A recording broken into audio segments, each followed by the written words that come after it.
Ouais, on va pouvoir commencer. C'est sympa, on est dans une ambiance un peu plus intimiste. Ça fait plaisir. Euh, on va parler aujourd'hui d'antispécisme et de projets politiques. Et avant d'entamer la conférence, je voulais rappeler quelques chiffres qui seront sûrement repris un peu plus tard, mais c'est toujours bien de les avoir en tête avant de commencer à discuter de ces sujets. On a 84% des poulets de chair qui sont élevés sans accès à l'extérieur. 99% des lapins sont élevés en cage. 95% des cochons sont élevés en intérieur sur caillebotis dans des bâtiments. Les caillebotis, c'est ces sols grillagés pour laisser passer les excréments. On a un système qui mutile énormément tous les animaux dans les élevages. On va parler de castration à vif, d'ablation de la queue, du bec. Vous avez sûrement déjà entendu parler de ces pratiques qui apportent énormément de souffrance aux animaux dans les élevages.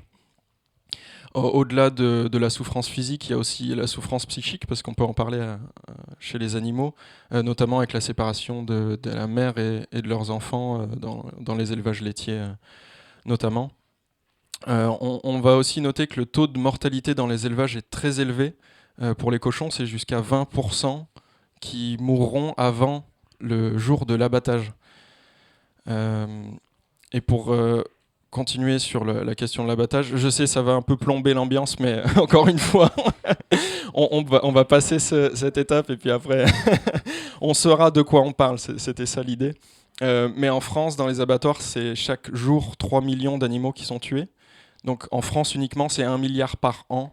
Dans le monde, en animaux terrestres, on est à 85 milliards par an. Et en ce qui concerne les animaux aquatiques, on est à plus de 300 milliards d'animaux par an. Sachez que ces chiffres, on les a seulement depuis assez récemment, parce qu'avant, on parlait en tonnes, tellement c'est incommensurable d'avoir une idée de combien d'animaux aquatiques souffrent de l'exploitation et du concept qu'on va développer ici, qui est le spécisme. Alors si on a rappelé ces chiffres, et je vois qu'ils vous choquent, ils nous choquent, en général ça choque tout le monde, ça ne fait pas plaisir à entendre, on se rend souvent compte que la plupart des gens sont choqués, sont d'accord pour dire qu'il est immoral de faire souffrir inutilement des êtres qui n'ont pas envie de mourir ou de souffrir. Et on est aussi ici pour soulever cette question, pourquoi est-ce qu'il y a une telle indignation face à ces faits, mais très peu d'actes, très peu de prise en compte de cette lutte dans des projets politiques. On est souvent... on nous prend pas toujours au sérieux, on dit qu'on est un peu sensible, peut-être trop sensible. C'est difficile de montrer à quel point c'est important de s'en saisir, donc c'est aussi pour ça qu'on est là aujourd'hui. Ah génial, j'en parlais. Merci bien. Donc oui, on peut se demander pourquoi est-ce qu'il y a un tel écart entre cette constatation et la prise en compte de cette constatation dans la vie de tous les jours. On peut parler de dissonance cognitive, je ne sais pas si vous avez déjà entendu ce terme. Oui, c'est le fait qu'on fasse cohabiter dans notre esprit deux idées radicalement opposées. Et dans ce cas-là, c'est le fait qu'on est souvent contre la souffrance animale, contre le fait de tuer des animaux qui n'ont pas envie de mourir, et qu'en même temps, on va continuer à entretenir leur exploitation, directement ou indirectement. Et cette dissonance cognitive, elle est ancrée dans cette notion de spécisme, encore une fois qu'on va développer plus tard, qui légitime cette domination des humains sur les autres animaux. Je vais bientôt passer le micro à Laura, après ma petite partie sur le spécisme et la sentience, un autre terme qu'il faudra qu'on développe, parce que Laura va parler des conséquences de cette société spéciste dans laquelle on se trouve. Laura, elle est ingénieure agronome, elle travaille à la Chambre nationale d'agriculture, elle a notamment été sur la liste de Manon Aubry aux européennes, et c'est une ex-candidate pour le nouveau Front populaire en Seine-et-Marne aux législatives anticipées, dont vous avez tous et toutes entendu parler au 30 juin. Merci pour ton engagement en Seine-et-Marne.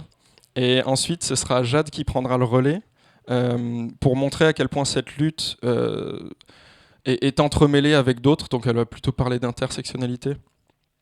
Et et comment la REV, donc le parti politique dont nous faisons partie, intègre ces questions dans son projet politique. Jade est étudiante à Sciences Po Rennes. Elle a aussi été candidate pour le Nouveau Front Populaire dans le Morbihan. Elle a pu aller au second tour, mais on a dû se désister face à un candidat RN qui est passé devant nous juste en fin de soirée au moment des dépouillements. C'était très intense. J'ai eu la chance et le privilège d'être le suppléant de Jade. Et Jade est aussi co-référente des Jeunes Rêves. Pour la question de la sentience que j'ai évoquée tout à l'heure, c'est un terme qui est extrêmement important parce que c'est celui qui va définir ou expliquer pourquoi c'est important et pourquoi on a une obligation morale de prendre en compte les intérêts des animaux, donc les intérêts basiques de ne pas souffrir et de ne pas mourir. Je suis très content qu'on ait l'occasion de parler à cette table ronde. Merci à vous toutes et tous d'être venus vous joindre à vous. Ouais, Rêve, c'est Révolution écologique pour le vivant. C'est un parti qui a été fondé en 2018 par Aymeric Caron, qui est le député affilié, affilié France Insoumise dans le 18e arrondissement de Paris. Donc c'est un parti d'écologie radicale, antispéciste. Donc c'est la position qui se place contre cette notion de spécisme, et anticapitaliste. Donc on parle d'écologie essentielle. On n'est pas dans une écologie qui tente de s'accommoder du capitalisme. Donc voilà. Ah oui, j'ai oublié de... Henri, dans son élan, a oublié de se présenter. Du coup, je vais m'en charger. Donc, Henri, il est étudiant en éthique animale à Strasbourg. Donc, c'est le seul master d'éthique animale qui existe en France. Il y a 20 élèves dedans, c'est ça? Donc, il en fait partie. Donc, c'est pour ça que dans sa partie, il va pouvoir vraiment expliquer les concepts aussi théoriques de ce qu'est le spécisme, la sentience, avoir une approche plus approfondie à ce niveau-là. Et nous, on parlera plutôt de la pratique et puis d'intersectionnalité comme il l'a évoqué. Et du coup, Henri était suppléant pendant ma campagne aux législatives. Donc, c'était vraiment une chouette expérience de partager ça avec lui. Et on est très content d'être ici. Donc, merci beaucoup d'être là avec nous. Et juste du coup, donc il y aura à peu près une petite heure d'explication, d'intervention. Si vous avez des questions, vous les notez, on les prendra à la fin et on s'efforcera d'y répondre au mieux. Nous, à 11h30, dernier Cara, par contre, il faut qu'on soit partis. Merci, Laura. Du coup, je vais revenir sur cette notion de sentience qui fait que, comme je le disais, on a une obligation de prendre en compte les intérêts des animaux. La sentience, c'est la capacité d'éprouver des choses subjectivement, c'est-à-dire d'avoir des expériences de vie positives ou négatives. Il y a des choses qui comptent pour nous. On peut ressentir des émotions, la douleur, mais aussi le plaisir, parce que c'est important de ne pas seulement se concentrer sur la souffrance. Il y a beaucoup d'animaux qui ont la capacité de vivre beaucoup d'expériences positives, de la joie, du jeu. Tout ça, il ne faut pas l'oublier. Et on parle de sujet d'une vie.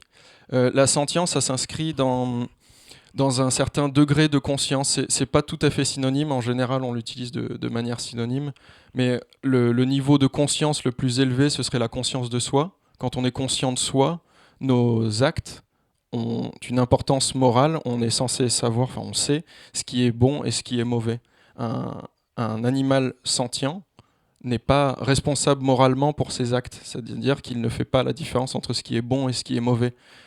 C'était pas tout le temps évident. Au Moyen-Âge, il y a eu des procès d'animaux parce qu'on considérait qu'ils étaient responsables de leurs actes. La sentience, ça s'arrête juste avant cette étape de la conscience de soi et donc de notre responsabilité morale. Donc, ce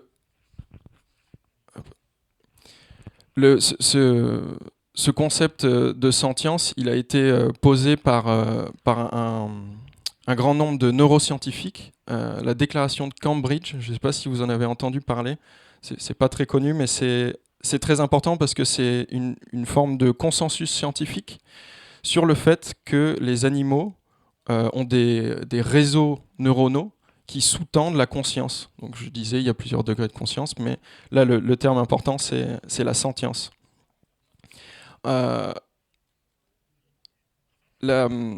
conclusion de cette approche plus académique, scientifique, dure, elle s'est traduite dans les sciences sociales, dans le monde de la philosophie, dont moi j'étudie en éthique animale avec notamment François Jacquet qui a eu un rôle très important dans la déclaration de Montréal cette fois-ci. Donc encore une fois, c'est la traduction de les études scientifiques sur les capacités des animaux à ressentir la douleur et le plaisir. Qu'est-ce que ça veut dire moralement ? Et ça, c'est la déclaration de Montréal qui a donné une réponse. Là, c'est des philosophes du monde entier. Il y en a plus de 400 qui ont signé cette déclaration. Et les conclusions sont assez simples. Les avancées scientifiques sur la conscience animale impliquent que nous devons rejeter le spécisme. Encore une fois, le spécisme, c'est le fait de discriminer les autres animaux basés sur l'espèce. On le compare souvent, et c'est dans les dictionnaires, c'est comme ça que c'est présenté, comme le sexisme, c'est une discrimination basée sur le sexe. Le spécisme, c'est une discrimination basée sur l'espèce, tout simplement. Donc ces philosophes disent on a l'obligation morale de rejeter le spécisme de par la sentience des animaux. Et on note encore une fois que pas tous les animaux sont sentients, mais ceux qui le sont, on a le devoir moral de ne pas les faire souffrir ou mourir inutilement. Donc je pense que le spécisme, vous avez peut-être compris ce que ça voulait dire. L'antispécisme, maintenant, c'est la lutte dans laquelle nous, on s'inscrit à la rêve. C'est une lutte contre cette injustice. Je me répète un peu, mais c'est important de réaliser à quel point c'est très simple, finalement. On a des êtres qui sont capables de souffrir, qui n'ont pas envie de mourir, et on dit simplement, ne le faisons plus. C'est tout. L'antispécisme, c'est ça. C'est faire ressortir cette injustice, qu'on prenne conscience que c'est une injustice, parce que dans toutes les grandes luttes, le point de départ, c'est la prise de conscience que l'injustice existe, que la souffrance existe. Et après, c'est comment on fait pour en extraire les victimes, nous en extraire nous-mêmes, parce que comme on le voyait, encore une fois, des véganes en France, c'est 0,4% de la population. Donc le véganisme, c'est le principe de ne pas consommer de produits d'origine animale pour essayer au maximum d'éviter toute souffrance et de ne pas participer à l'exploitation des animaux. C'est un concept, le spécisme, qui est tellement bien ancré qu'on ne se rend pas compte que l'injustice existe. On s'en rend compte sur des petits éléments qu'on voit passer à la télé. Par exemple, le festival de Yulin en Chine, je ne sais pas si vous connaissez, il y a 10 000 chiens qui vont être tués et mangés dans une petite ville chinoise. C'est une fois par an. En général, ça vient sur les médias s'en saisissent parce que ça nous choque, et c'est à juste titre. On est outré de voir ces images. Et je vous le rappelle, les chiffres que je donnais tout à l'heure, c'est 3 millions d'animaux terrestres qui sont tués chaque jour en France. Mais on reste silencieux et même on n'arrive pas à voir pourquoi c'est un problème. Donc le spécisme, il ressort dans ces moments, cette différence de considération en fonction de l'espèce, de quelle catégorie d'animaux, parce que quand on parle de spécisme, on dit c'est la domination des humains sur les autres animaux, mais au sein de ces autres animaux, le spécisme va hiérarchiser aussi en fonction de l'espèce. Ça a ses limites, hein, on le voit avec les lapins par exemple, qui sont aussi des animaux de compagnie, mais aussi des animaux qu'on consomme. Donc c'est un petit peu brouillé, mais je pense que vous voyez l'idée. J'avais des expériences personnelles à raconter, mais j'ai déjà parlé suffisamment d'horreur. Je pense on va peut-être garder ça pour une autre fois. Et avant de passer la main à Laura pour montrer comment le spécisme impacte notre société, quelles sont les conséquences de cette philosophie, enfin de cette injustice en tout cas. Non, je pense que j'ai fait le tour. J'ai pas ma petite... Autant pour moi. Non, mais Laura, je vais te laisser prendre le relais. Moi, c'était juste important qu'on comprenne ce que c'est la sentience, pourquoi ça importe, les conséquences, le spécisme. Et maintenant, dans la société de tous les jours, qu'est-ce que ça veut dire ? En quoi est-ce qu'il faut s'en extraire, pas seulement pour les animaux, mais aussi pour d'autres raisons ? Et c'est toi qui vas développer ça. Je te remercie. Merci Henri. Donc effectivement, c'est une introduction qui était importante pour poser le cadre et pour justifier pourquoi on parle d'antispécisme, parce qu'effectivement, le spécisme est omniprésent dans nos sociétés. Et c'est problématique parce que dans nos sociétés où on cherche justement à tendre vers plus d'humanisme, vers une société qui soit progressiste, la question c'est est-ce qu'on va continuer à se comporter de cette manière avec les animaux? Pour autant, en cherchant les luttes pour notre propre condition humaine, est-ce que c'est souhaitable d'ignorer complètement la cause animale et de continuer à imposer des sévices graves et cruels? Et comme l'a dit Henri, c'est pas à quelques individus, c'est à des millions d'animaux, et de manière assez systématique et invisibilisée. Et donc il y a des liens qui sont très étroits aussi entre la condition humaine et la condition animale, et aussi notre propre survie sur cette planète. Donc c'est ce qu'on va développer juste après. Et Jade y reviendra aussi sur la question des intersectionnalités.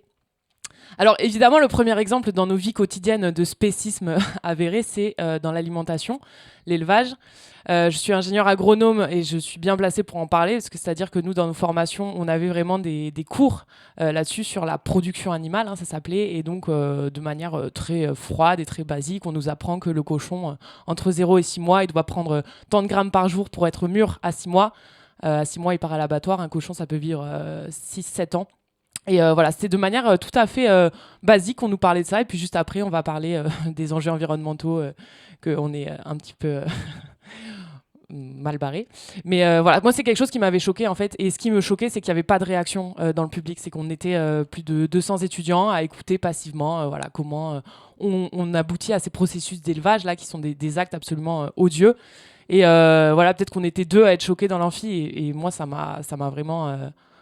pour le coup, ça m'a choqué. Et je me dis, mais en fait, les ingénieurs agronomes de demain, donc si on caricature, les cerveaux de la production agricole, ont ce niveau de sensibilité, de sentience, qui est le néant, quoi. Et donc, vraiment, c'était frappant, quoi. Donc, voilà. La petite introduction. Donc sur l'alimentation, en fait, c'est un acte politique et militant qui est à la portée de tous parce qu'on mange 3 fois par jour. Et donc, en fonction de ce qu'on met dans notre assiette, de ce qu'on choisit de mettre dans notre assiette, on choisit ou non d'imposer des sévices et la mort à des millions d'animaux. On impose ou non des conditions de travail intolérables à des milliers de travailleurs. Donc on y reviendra après. On préserve ou non notre propre santé.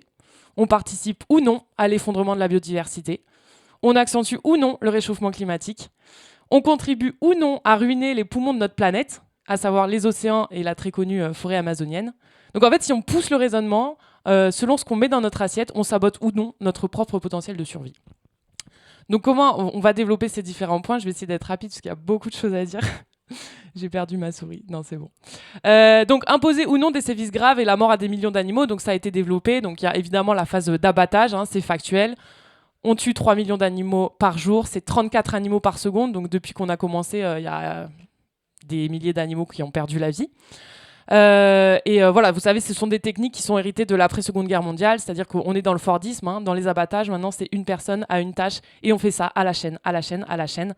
Donc ces cadences industrielles imposent des rythmes qui imposent eux-mêmes qu'il y a des étourdissements qui sont ratés, qu'on n'a pas le temps, c'est un animal à la minute. Et il faut y aller parce que c'est le système qui fait que c'est comme ça. Donc ça impose des conditions de travail qui sont terribles pour ceux qui travaillent dans les abattoirs. Et puis évidemment, c'est une véritable boucherie. Voilà, donc à noter effectivement que ce sont des animaux très jeunes qui partent à l'abattoir. J'ai dit tout à l'heure, c'est 6 mois pour le cochon. Un poulet, c'est 33 jours. Il vit 33 jours, il dégage. Et donc c'est par lot, c'est-à-dire qu'on a 10 000 poulets qu'on va élever de A à Z. Ça va être des clones en fait, on va leur mettre tant d'antibiotiques, tant de nourriture qui vient d'Amazonie. 33 jours, ça dégage, on nettoie tout, on fait le vide sanitaire et on recommence. Enfin, c'est une véritable usine qui est effrayante en fait quand on y pense. Après, voilà, je pense que tout le monde a vu des images d'abattoirs. Je ne sais pas s'il y en a qui ont pu les regarder jusqu'au bout. Voilà, effectivement. Donc, comme l'a dit Henri, c'est des choses qui sont absolument insoutenables et que personne ne veut voir, finalement. Et c'est des conditions qui sont atroces et qui sont impropres, finalement, de notre humanité. C'est comment on peut continuer à imposer ça? Et moi, souvent, le parallèle que je fais, c'est qu'on arrive à envoyer des hommes sur la Lune. On a ce degré-là de technologie, de progrès. Bon, c'est un autre débat, Et pour autant, on continue à égorger des animaux. Voilà, avec un couteau, on leur tranche la gorge et puis on attend qu'ils meurent. Et il y a quand même quelque chose qui ne va pas là-dedans. Et voilà, donc comme je disais, c'est des pratiques qui sont favorisées par les cadences infernales qui sont imposées. Et il y a aussi toute filière confondue, parce que souvent on dit il faut acheter local, il faut acheter bio. Bon ben voilà, les images du Vigan de L214, c'était un abattoir local et bio, et pour autant les animaux étaient découpés vivants. Donc Malheureusement, le processus d'abattage, même si les conditions de vie des animaux sont différentes selon les types d'élevage, l'abattage reste le même, et quel que soit le type d'élevage. Et voilà, comme le disait Henri, là, si je me mets devant vous à égorger un chien, vous allez tous être choqués. Moi-même, en fait, je vais aller en prison, je vais recevoir une grosse amende parce que c'est quelque chose qui est illégal, la maltraitance animale. Par contre, égorger des millions d'animaux dans des abattoirs, c'est ce qu'on appelle l'économie, c'est une profession. Voilà, on participe à nourrir la population. Bon. Et donc, effectivement, il y a un problème dont on ne parle pas assez, c'est la condition de travail des employés d'abattoirs. Donc, il faut savoir que ce sont des gens qui sont, pour la plupart, immigrés, qui vivent dans une grande précarité, qui sont très peu qualifiés en termes d'études. Et donc, c'est ces personnes-là qu'on va employer pour faire le sale boulot qu'on ne veut pas faire, qu'on ne veut pas voir. Et donc, il y a un livre qui résume très bien ça s'appelle Steak Machine. Donc, c'est le témoignage d'un employé d'abattoir qui dit, en fait... si tu te drogues pas, tu tiens pas, tout simplement. Parce que il en fait des cauchemars la nuit. Voilà, il y a des conséquences même des troubles musculo-squelettiques parce que c'est un travail qui est très physique. Il travaille dans le froid parce qu'il faut conserver la température. Donc vraiment, c'est des conditions de travail qui sont absolument impropres de nos sociétés. Et encore une fois, c'est peu de personnes qui mangent de la viande seraient capables de tuer les animaux. Donc eux, on leur laisse faire le sale boulot dans des coins reculés qu'on ne veut pas voir. Et puis nous, on mange de la viande. C'est un peu facile, quoi. Donc avant l'abattage, il y a évidemment les pratiques d'élevage. Donc je ne vais pas y revenir dessus, mais c'est des sévices qui sont pareil systématisés, acceptés. Donc la castration à vif des porcs, effectivement. Donc pareil, si on fait le parallèle, quand on veut castrer notre chien ou notre chat, c'est une visite préalable chez le vétérinaire. Il est endormi, il est suivi, tout se passe bien. Pour les porcelets, c'est on les prend, on les écarte, on coupe, on arrache, terminé. Et puis ça, c'est à la chaîne. Donc il y a vraiment une différence de traitement selon qu'on est animal d'élevage, animal de compagnie. Et ça, c'est des choses qu'on questionne aussi. Est-ce qu'on veut ça? Est-ce que c'est souhaitable? Absolument pas. Le broyage des poussins pour avoir des œufs, les truies gestantes qui sont immobilisées au sol pour pas qu'elles écrasent leur porcelet, sachant qu'une truie, ça a besoin de gratter, ça a besoin de bouger. Là, vous imaginez, elles sont immobilisées. C'est terrible, c'est terrible. Elles ne peuvent pas bouger, quoi. Et encore une fois, c'est pas une ou deux truies, c'est des millions de truies. Donc voilà, c'est pas des cas isolés, c'est pour la grande majorité des animaux élevés, 80%.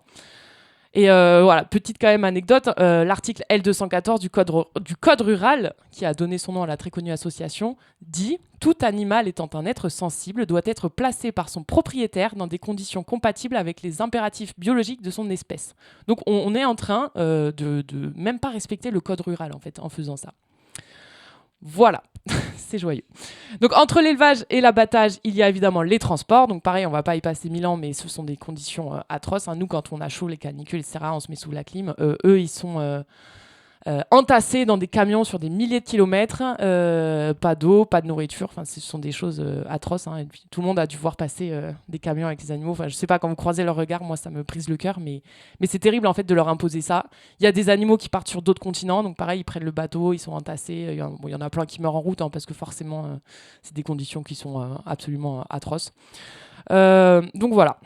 Donc ça, encore une fois, c'est des choses qu'on ne veut pas savoir, qu'on ne veut pas voir, et que l'industrie agroalimentaire est très forte pour ça, fait bien en sorte qu'on ne fasse pas le lien entre la viande qu'on a dans notre assiette et comment on arrive à ça. Et il y a un exemple qui est quand même assez marrant, c'est que à Leclerc, ils vendaient des lapins entiers, donc il y avait la tête, les poils, etc. Et ça a choqué les gens.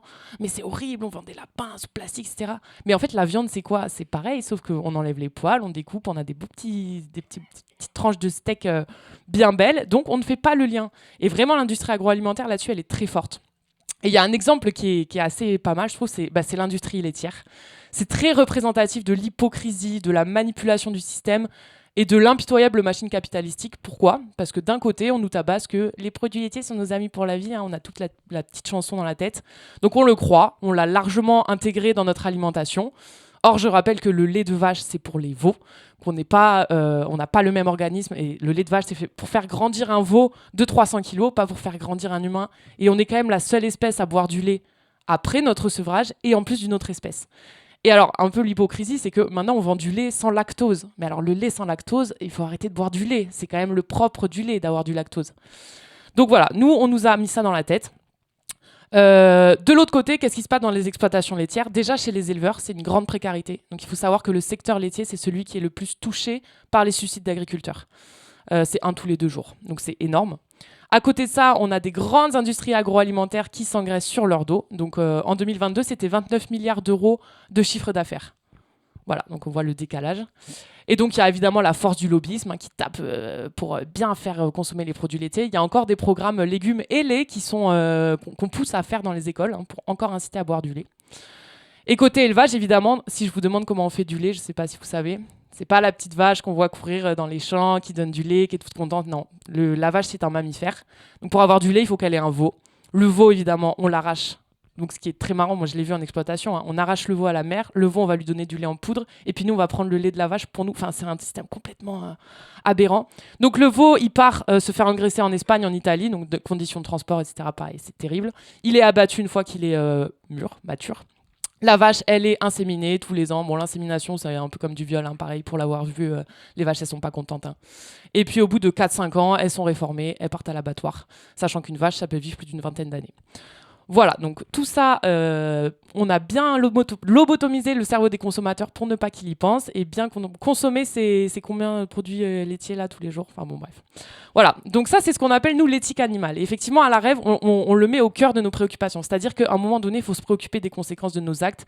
Et en France, dans nos pays, dans nos sociétés, on a la chance de pouvoir manger autrement. C'est-à-dire qu'on a une agriculture qui est riche, on a une diversité de produits qui est disponible. On peut se passer de ces produits-là et sans avoir de carence, comme on peut le croire communément. Donc vraiment, c'est comme me posait Henri comme question, c'est est-ce qu'on continue de tuer des animaux qui ne veulent pas mourir, qui ne veulent pas souffrir, alors qu'on peut faire autrement? Et on n'a pas d'excuses dans nos sociétés, on peut faire autrement. Voilà, ça c'était pour la première partie. La deuxième partie, c'est les conséquences environnementales, parce que c'est pas neutre de manger de la viande.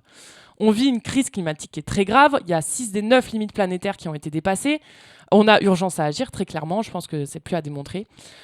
Il y a des rapports maintenant qui sont formels, c'est que la consommation de viande a un lien direct avec le réchauffement climatique. Même la Cour des comptes appelle à réduire le nombre le cheptel, le nombre d'animaux dans les élevages, parce que ça a un impact. Pourquoi ? Parce que la vache, je ne sais pas si vous connaissez, elle, par son processus de digestion, elle émet du méthane. Et ça, c'est intrinsèque à l'animal. C'est-à-dire que dès qu'il y a une vache, malheureusement, ça émet du méthane. Le méthane, ça a un pouvoir de réchauffement 34 fois plus grand que le CO2. Donc ça a une incidence sur le réchauffement climatique qui est sérieuse.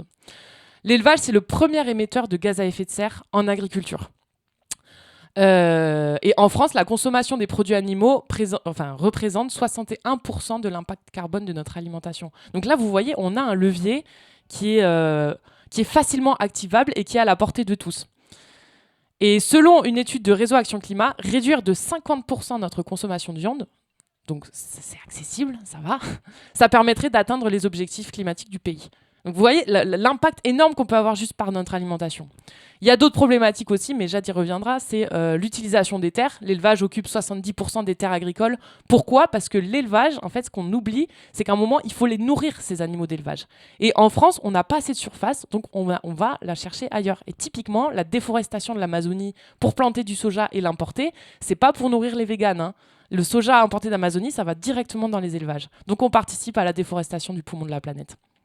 Et donc, évidemment, c'est la disparition de la biodiversité, parce qu'on grignote de plus en plus de terres, parce qu'on doit produire beaucoup de nourriture. Donc, derrière, on met des produits phyto, on met des antibiotiques, on met tout ça. Et tout ça, ça ruine notre propre biodiversité, qui est quand même le bijou de notre planète, et grâce à laquelle on peut survivre aussi. C'est-à-dire que demain, s'il n'y a plus de biodiversité, on ne va pas aller loin, quoi. Donc, on parle de la viande, mais pour la pêche, c'est pareil. Donc, il y a le poisson qu'on pêche. Il faut savoir que dans les filets, il n'y a pas que les poissons qu'on mange qui sont pris. Il y a les dauphins, les tortues, il y a toute une biodiversité aussi qui meurt pour rien. À noter quand même que les poissons sont des animaux sentients. Donc il y a une grande souffrance pareil qui est invisibilisée. Et on contribue en fait à mettre à mal l'écosystème marin qui est pareil indispensable à notre survie. L'océan, c'est un puits de carbone, c'est un régulateur du climat. Et donc là, en vidant les océans comme on le fait, en fait, on s'auto-sabote. On sabote notre propre potentiel de survie parce que sans océan, on meurt. Et vous avez dû suivre la lutte, Paul Watson aussi. S'il n'y a plus de baleines, il n'y a plus d'humanité. On vous invite à vous mobiliser encore une fois pour Paul Watson qui est en prison actuellement. Bon, bref, c'est une catastrophe. Donc voilà, donc il y a énormément de conséquences environnementales. Et puis il y a aussi des conséquences sociales et sanitaires. Donc manger de la viande, on en mange trop. Ça pareil, il y a plein d'études qui le montrent. Et cette trop grande consommation de viande, notamment de viande rouge, ça entraîne des maladies qui font partie des premières causes de mortalité en France. Donc obésité, diabète, maladies cardiovasculaires, c'est le pompon. les produits carnés industriels qui contiennent des conservateurs, l'exemple typique du jambon. Le jambon, normalement, c'est pas rose, ça sort gris. Donc, on va ajouter des petits nitrites pour le rendre tout beau, tout rose, comme le petit cochon là dans les élevages. Et en fait, ces nitrates-là, c'est cancérigène. C'est des cancérigènes avérés. Donc, juste pour rendre un produit plus beau, pour le permettre qu'il soit plus vendu, plus consommé, et ben, si derrière on empoisonne les consommateurs, c'est pas grave. Donc c'est sans parler des antibiotiques, tous les scandales où on gonfle la viande à l'eau. Enfin, vraiment, on bouffe de la merde, pour le dire clairement. Les produits industriels transformés carnés, c'est une sainte horreur pour notre propre santé. Et il y a quelque chose aussi dont on ne parle pas assez aussi, c'est le développement des zoonoses. Donc les zoonoses, c'est les maladies qui se transmettent des animaux à l'homme. Donc on en connaît une... il y a eu pas très longtemps, la variole du singe à venir, ce qui nous attend, c'est ça. Il y a aussi la grippe aviaire, la grippe porcine. Et pourquoi ces zoonoses, elles se développent? Tout simplement parce que les élevages intensifs, déjà, par le nombre d'animaux qui sont présents, ça favorise la dispersion des maladies. Avec l'expansion des terres agricoles, on va grignoter de plus en plus sur les espaces sauvages. Donc les barrières naturelles qui nous séparent des animaux sauvages et des humains, elles sont tout simplement détruites. Donc ça favorise aussi la propagation des maladies. Donc en fait, vous voyez, on est en train de s'auto-saboter et dans une espèce de machine infernale qu'on pourrait éviter. Et vraiment, si les gens étaient végétariens, le monde serait tellement plus beau. Et c'est pas, on n'est pas des bisounours pour dire ça, mais vraiment, c'est quelque chose qui est très important à avoir en tête, quoi. Donc voilà, c'était une très très grosse partie sur l'alimentation. Je vais aller très rapidement sur les autres. Mais malheureusement, le spécisme, il est aussi présent dans nos loisirs, avec, vous le savez peut-être, la corrida qui existe encore. Et la corrida, c'est 1 millier de taureaux qui y passent chaque année. Donc ça, c'est une lutte qui nous tient particulièrement à cœur parce que l'image et le symbole envoyé, il est quand même très fort. C'est qu'aujourd'hui, on peut encore s'amuser de la mort d'un taureau, la mort mise en scène, de la torture, la lente agonie des taureaux. Et vraiment, nous, on veut l'abolir, ça. Et donc, Aymeric Caron l'a porté à l'Assemblée nationale. Donc, il a été saboté par tout un certain nombre de députés qui n'ont même pas eu le courage d'aller au processus parlementaire. Ils ont voulu obstruer le vote et couper court à ce vote-là, mais c'est une lutte qu'on n'abandonne pas. Et c'est vraiment le message envoyé, il serait extrêmement puissant, c'est qu'à un moment donné, il y en a marre, stop, on arrête. Et encore une fois, c'est quelques-uns qui vont voir des corridas, pour une majorité de Français qui disent non. Et les corridas sont subventionnés par notre argent. Donc à un moment donné, il faut arrêter, quoi. Et puis, évidemment, il y a plein d'autres choses, typiquement l'expérimentation animale. Il y a encore 11 millions d'animaux qui sont victimes de ça. Donc pareil, on pourrait épargner nombre de victimes parce que les laboratoires, ils ne veulent pas se partager les résultats entre eux. Donc chacun fait son expérimentation sur ses animaux pour pas être doublé par les autres laboratoires. Donc les animaux vont subir exactement les mêmes expérimentations, alors que déjà s'ils mettaient en commun, on épargnerait énormément d'animaux. Et puis à un moment donné, c'est pareil, quoi, faire boire du Destop à des chiens pour tester leur toxicité. Enfin, on a des moyens de faire autrement, mais c'est un choix politique, c'est un choix économique que les laboratoires ne veulent pas saisir. Et en fait, toutes ces questions-là, à un moment donné, il faut les prendre à bras le corps, parce qu'en traitant ces questions-là, on traite aussi l'ensemble de notre propre condition, en fait. Voilà, j'ai beaucoup parlé, donc je vais passer le micro à Jade. En tout cas, merci.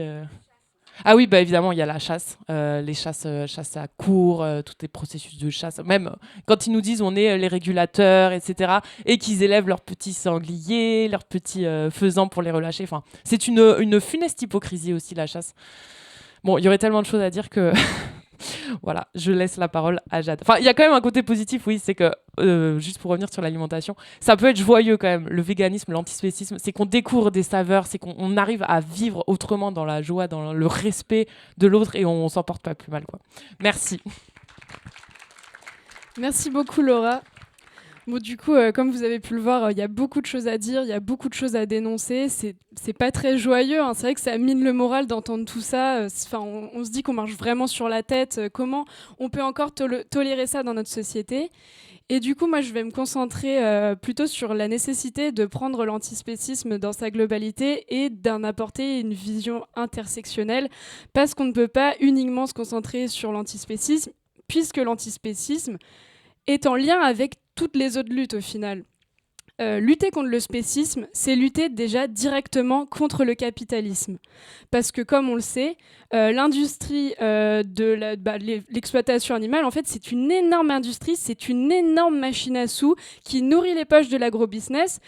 Aujourd'hui, on sait que les élevages sont en grande majorité détenus par un petit paquet de gros industriels qui se font littéralement des sous sur la mort. C'est une industrie de la mort, l'élevage. Donc voilà, c'est vraiment hyper important de prendre ça en compte. Que si on veut lutter activement contre le capitalisme, on doit aussi lutter contre le spécisme. L'antispécisme, c'est aussi, ce n'est pas que lutter contre le capitalisme, c'est aussi lutter contre le colonialisme, puisque, comme l'a dit Laura tout à l'heure, on déforeste la forêt amazonienne pour produire du soja OGM qui est ensuite exporté en Europe pour nourrir nos animaux. Donc, comme tu as rappelé, le soja que mangent les personnes véganes ou les gens qui mangent du soja en France, il est produit majoritairement en France ou en Europe. Vraiment, le soja de la forêt amazonienne, c'est uniquement pour nourrir les bêtes. Et donc, aujourd'hui, on a 80% de la forêt amazonienne qui est déforestée à cause de ces plantations. Et notamment, ça empiète sur les espaces de vie des populations autochtones qui vivent dans la forêt amazonienne. En 2019, il y a un peuple, les Guaranis, qui ont publié une déclaration annonçant ouvertement leur guerre contre l'agro-industrie qui, en fait, empiète illégalement sur leur territoire. Chaque année, la forêt amazonienne recule un peu plus. Donc, au-delà de brûler littéralement le poumon de la planète, on empiète en fait sur les milieux d'habitat de ces populations. Donc, c'est vraiment scandaleux. Et donc, lutter activement contre le spécisme, c'est aussi lutter contre le colonialisme, contre l'envahissement des terres des populations autochtones qui vivent dans la forêt amazonienne. C'est hyper important et c'est vraiment quelque chose qu'on nous cache. De toute façon, il y a une énorme omerta autour du spécisme. On ne se rend pas compte à quel point c'est une lutte qui est embriquée entre toutes les autres luttes. Donc voilà, c'est vraiment très très important. Aussi, la production du coup de ces aliments pour nourrir les animaux, elle prend énormément de place. On estime entre 70 et 80% des terres aujourd'hui qui sont occupées justement pour l'élevage, et notamment nourrir les animaux d'élevage. Et donc, une personne végétarienne occupe 5 fois moins de place pour son alimentation qu'une personne qui a une alimentation carnée. Donc il y a aussi tout cet enjeu, puisqu'on manque de place. On manque de place pour nourrir avec des céréales les humains. Enfin, je veux dire, il y a plein d'humains qui souffrent de la faim dans le monde. Et pour autant, on continue de produire des aliments pour des animaux qui vont être mangés par une petite minorité de personnes. Enfin, c'est fou, quoi. Il y a des gens qui crèvent de faim, mais on arrive encore à utiliser de l'espace qui pourrait être utilisé pour nourrir des gens, pour nourrir des animaux qui vont nourrir une petite partie de gens. On marche sur la tête, vraiment, c'est scandaleux, quoi, qu'on puisse encore faire ça et que ce soit autant accepté. Mais c'est autant accepté parce qu'il y a énormément de publicité, de lobby. Enfin, je veux dire, on nous vend la viande comme si c'était un produit comme un autre, comme si on achetait un shampoing. C'est fou, quoi. Il y a même des enfants qui, quand on leur parle, ils savent pas que le jambon qu'ils ont dans leur assiette, c'est un animal qui a été tué. Parce qu'on nous invite pas à faire le lien. C'est normal, l'industrie de l'agrobusiness n'a pas du tout intérêt à faire ça. Donc forcément, on fait pas le lien, puis après on découvre. Et puis, ce qui est marrant aussi quand tu es vegan, c'est que dans la vie de tous les jours, si tu manges des animaux, t'es normal, t'es comme tout le monde. Si tu tues un chat, t'es un psychopathe. Et si tu tues aucun animal, t'es un extrémiste. donc voilà, en fait, on vit vraiment c'est le monde à l'envers quand même. Donc c'est pour ça que c'est hyper important de rappeler que cette lutte antispéciste, elle est vraiment au cœur de plein d'autres luttes. Parce que si on tuait autant d'humains que d'animaux, l'humanité s'éteindrait en 3 jours. Voilà, on ferait pas long feu. On ferait vraiment pas long feu. Donc c'est vraiment pour se rendre compte à quel point il y a quand même une... Mais vraiment, c'est une application très concrète du capitalisme. L'élevage, c'est vraiment, littéralement, un exemple parfait de ce qu'est le capitalisme. Et c'est pour ça que dans nos mouvements, à gauche, il est important de prendre en compte cette question de l'antispécisme. Parce que, vu qu'on est anticapitaliste, à la Rêve on est anticapitaliste, à la FI on est anticapitaliste, on se doit de prendre en compte ces questions-là, avec un intérêt tout particulier, puisque c'est une grande partie de nos productions. Et comme l'a dit Laura, il y a aussi un grand lien entre le spécisme et l'exploitation du vivant, et la destruction de notre biodiversité. qui est quand même très important pour l'écologie. Et vu qu'on revendique de protéger le vivant, notre environnement, on doit aussi prendre ça en compte, puisque l'antispécisme permet de réduire quand même l'impact qu'on a sur notre planète, qui nous permet de survivre en tant qu'individu humain. Donc voilà, alors je vais vous donner quelques petits chiffres justement sur l'impact du spécisme sur notre environnement. Déjà, par rapport à l'eau. Alors on sait que l'eau, ça va être sûrement l'enjeu du siècle, ça l'est déjà. Il y a énormément de régions dans le monde qui n'ont plus d'eau. En France, ça arrive, hein, il y a vraiment des sécheresses. Dans le sud, ils coupent l'eau, il y a plus d'eau. On va avoir une pénurie d'eau et pourtant, on consomme énormément d'eau pour l'élevage. Alors c'est 70% de l'eau en France qui est destinée uniquement à l'élevage. C'est énorme, oui. 70%, c'est 10% pour notre consommation directe, 20% pour le transport, l'industrie, pardon. Et 70%, c'est pour l'élevage, parce que c'est pas juste pour abreuver les bêtes, mais aussi pour irriguer les champs qui servent à nourrir ensuite les bêtes. Donc au-delà de juste avoir des champs avec des aliments pour les animaux, en plus, on gaspille énormément d'eau. Donc en fait, on pourrait vraiment faire des économies d'eau, on pourrait permettre aux gens d'avoir de l'eau, mais on ne se permet pas de faire ça puisqu'on continue de manger de la viande, de satisfaire ce petit plaisir. Mais d'un côté, c'est difficile d'en vouloir aux gens qui continuent d'être alignés à cette consommation industrielle de la viande, puisque tout dans la société, littéralement, est fait pour qu'on consomme de la viande. Donc, je veux dire, c'est limite normal, étant donné que tout nous indique que c'est OK de manger de la viande, qu'il n'y a pas de souci à le faire. Donc c'est pour ça que nous, on essaie d'en parler le plus possible, de se mobiliser. C'est aussi pour ça que la Rêve a été créée, en partie, de faire avancer des luttes qui sont moins évoquées alors qu'elles sont pourtant centrales. Mais voilà, donc le but aussi, c'est d'en parler aux gens, de se rendre compte des choses. Et c'est pour ça que le travail d'associations comme L214 est très pertinent. Moi, c'est sûrement grâce à L214 que je suis devenue végane, parce que j'ai vu la réalité, j'ai vu des chiffres, parce qu'on nous cache ça. Évidemment, ils n'ont pas envie de nous montrer ça à la télé, ils n'ont pas envie. Enfin, c'est tellement cruel que... Voilà, donc c'est important d'en parler autour de soi, de sensibiliser là-dessus et d'être compréhensif. Du coup, comme tu disais, donc oui, entre 70 et 80% des terres occupées dans le monde à cause de l'élevage. Ça, c'est aussi un rapport avec l'environnement, puisque du coup, on détruit la biodiversité, on détruit nos sols, on fait énormément de monoculture, et on sait à quel point la monoculture, qui est destinée à nourrir les animaux d'élevage, détruit nos sols. Bientôt, on pourra même plus produire de céréales sur nos sols, tellement ils sont pourris, parce que la monoculture détruit littéralement notre terre, et en plus, avec tous les pesticides qu'on met dessus, laissez tomber. Et oui, du coup, en Europe, l'élevage représente 78% de la perte de biodiversité. Parce que notamment pour faire tous ces champs avec tous les céréales destinées à la nourriture pour les animaux, on coupe aussi les haies. Et on sait à quel point les haies, c'est quelque chose de très important pour la biodiversité. Quand on a commencé à développer une agriculture industrielle, on a tout rasé les haies des champs. Maintenant, quand vous allez vous balader dans la campagne, il n'y a plus de haies entre les champs. Tu passes d'un champ à un autre, à un autre, à un autre. Et en fait, on a rasé les haies, on les a enlevées. Sauf que les haies, c'est primordial pour la biodiversité, puisque c'est dans les haies qu'il y a tout plein d'animaux, des petits animaux qui permettent justement au sol d'être plus fertile, les oiseaux. Et en fait, dans notre système agricole, maintenant qu'on a enlevé les haies, en fait, on se retrouve vraiment sans rien. Voilà, il n'y a plus rien pour protéger nos sols. Du coup, on met des pesticides. Enfin, en fait, on est dans un cercle vicieux et on va pas s'en sortir, quoi. Enfin, c'est vraiment... On en rajoute encore plus à chaque fois. On creuse encore plus notre tombe à chaque fois. Donc, c'est vraiment terrible.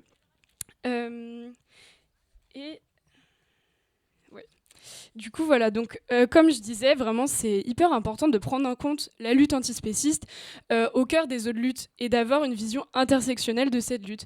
Donc voilà, lutter contre le spécisme, c'est lutter contre le capitalisme. Lutter contre le spécisme, c'est lutter pour l'écologie. lutter contre le spécisme, c'est lutter contre le colonialisme. Donc voilà, c'est vraiment hyper important d'en parler, de se mobiliser et de changer nos habitudes. Évidemment, c'est dur de se dire d'un coup, allez, je vais devenir végane. Évidemment, enfin, moi je l'ai fait par étapes, je l'ai fait en processus, je me suis renseignée, mais c'est possible. C'est abordable. Tu gaspilles moins d'argent en étant végane qu'en mangeant de la viande. D'ailleurs, il y a beaucoup d'étudiants qui se retrouvent forcés, entre guillemets, d'être végétariens parce qu'on n'a pas d'argent pour acheter de la viande. Moi, j'ai plein de mes amis qui sont végés par obligation, entre guillemets, parce que la viande, ça coûte cher. Puis même pour acheter de la viande dégueulasse, ça coûte aussi cher. Donc, franchement, en plus, vous allez faire des économies. C'est vraiment, enfin, c'est possible, quoi. On peut le faire et notre consommation peut avoir un impact. C'était ce que tu disais tout à l'heure sur la réduction, même si on réduit de 50% notre alimentation, enfin, je veux dire, c'est possible. Il faut en parler, il faut ouvrir les yeux sur cette lutte antispéciste qui est quand même vraiment à prendre en compte. Ça sauverait vraiment beaucoup de choses pour l'écologie. Et du coup, je vais vite terminer sur la rêve. Nous, ce qu'on est à la rêve, donc pour ceux qui sont arrivés un peu après, on représente la Révolution écologique pour le vivant, qui est un parti d'écologie radicale, anticapitaliste et antispéciste. Et du coup, nous, notre projet politique, ça a été de créer un parti qui prend en compte ces questions animales, tout en prenant en compte les questions d'écologie, d'anticapitalisme, de féminisme, d'antiracisme, etc. C'est un parti qui veut prendre en compte justement une intersectionnalité des luttes et qui permet aussi de créer une nouvelle force politique dans le champ qui diverse. Parce que par exemple, le parti animaliste, c'est un parti qui est monothématique sur les animaux. C'est très bien, ça fait avancer la cause, mais seulement, on peut pas en fait juste militer pour le droit des animaux. C'est pas possible. Parce que quand on milite pour le droit des animaux, il faut qu'on milite aussi pour l'anticapitalisme. Il faut qu'on milite aussi pour l'écologie. On peut pas faire une seule lutte. Parce que tout est lié. On est dans un monde où tout est lié. C'est pour ça que nous, on a décidé de créer ce parti qui justement prend en compte les divers luttes en fait Enfin, on peut pas faire qu'une lutte en même temps, quoi. Je veux dire, il faut qu'on y aille en bloc. Donc voilà. Et du coup, dans notre programme, on aimerait bien conférer certains droits aux animaux, comme le droit de ne pas être tué, le droit de ne pas être torturé, le droit de ne pas être vendu, en finir avec l'élevage, aller par étapes, évidemment. On va pas d'un coup claquer les doigts et hop, tout le monde est vegan, on supprime l'élevage. C'est pas possible. C'est même pas possible dans les mentalités. Comme je disais tout à l'heure, les gens sont peu informés, tout est fait pour nous cacher la vérité, comment ça se passe. Et même pour les agriculteurs et les agricultrices, on peut pas d'un coup comme ça leur dire non, hop, vous arrêtez de produire des animaux, hop, vous êtes au chômage. Non, c'est pas possible. Évidemment, il faut y aller étape par étape. Nous, on est pour la reconversion des éleveurs, l'aide à la reconversion. On travaille par exemple avec l'association Coexister, qui aide à la reconversion des éleveurs. Donc si vous ne connaissez pas, allez voir leur travail, c'est vraiment chouette ce qu'ils font. Et puis ils ont créé une antenne en France en plus récemment. Et du coup, aider à reconvertir les éleveurs dans des productions de céréales, maraîchage, etc. Et avoir un vrai plan de financement de la reconversion des éleveurs et des éleveuses pour permettre une transition. Il faut aussi informer le plus possible, en finir avec les lobbies de l'agro-business, voilà, dissoudre la FNSEA. C'est des choses qui sont dans notre programme. Donc voilà, c'est vraiment important d'y aller étape par étape, de comprendre aussi que le monde dans lequel on vit est un monde spéciste et qu'il faut tendre vers l'antispécisme, il faut le rendre antispéciste, mais que ça ne se fait pas du jour au lendemain. Ça nécessite des étapes, ça nécessite aux gens de l'information, ça nécessite d'arrêter avec toutes ces publicités qui promeuvent l'élevage, la consommation des animaux dans notre quotidien. Il faut commencer, chacun de son côté, à faire ses actions, ne plus aller aux zoos, ne plus aller à l'aquarium. Mais ça, c'est des choses du loisir, on ne se rend pas forcément compte, mais quand même, ça a un vrai impact.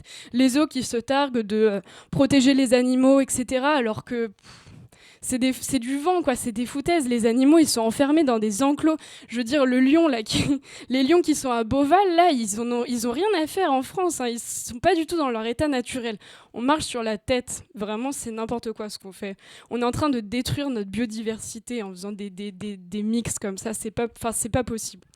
Du coup, voilà, moi, c'était le mot que j'avais à dire pour terminer. On peut agir à notre échelle, on peut en parler, on peut changer notre consommation. Si on n'est pas prêt à arrêter tout de suite de manger de la viande, on peut la diminuer, on peut se renseigner, on peut trouver des alternatives. Il y a vraiment un milliard de façons de procéder, il n'y a pas une meilleure façon qu'une autre. Voilà, moi je vous invite vraiment, si vous mangez encore de la viande, à vous renseigner. Et déjà, vous le faites en venant voir cette conférence, donc c'est super. Et à y aller étape par étape. Et voilà, peut-être qu'un jour, on sera plus que 0,4% de véganes sur cette terre. Je nous le souhaite, en France. Donc, ce serait super. Donc, voilà, merci beaucoup de nous avoir écoutés. Et si vous avez des questions, on prendra vos questions avec plaisir.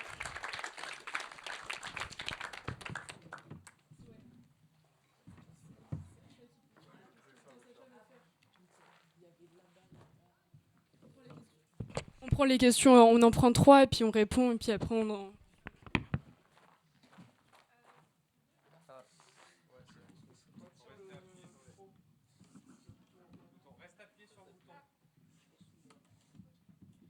Bonjour, déjà merci pour cette conférence, c'était très bien. Donc moi j'ai 2 questions mais que je vais un peu combiner en une seule question. Pardon. Déjà je suis arrivée 10 minutes après le début, donc peut-être que vous en aviez parlé, mais je voulais savoir donc si on veut vraiment vivre, avoir un mode de vie de façon être antispéciste, comment il faut se placer par rapport à la question des animaux de compagnie. Et aussi à long terme, à très long terme, comment est-ce que vous envisagez la relation entre les hommes et les animaux. Comment est-ce qu'on peut un peu se réintégrer dans l'ordre du vivant sans arriver à des... Enfin, comment cohabiter avec les animaux vraiment à long terme voilà.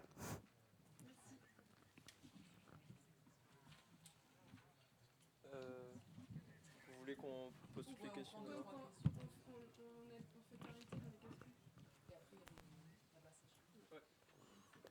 Bonjour à tous.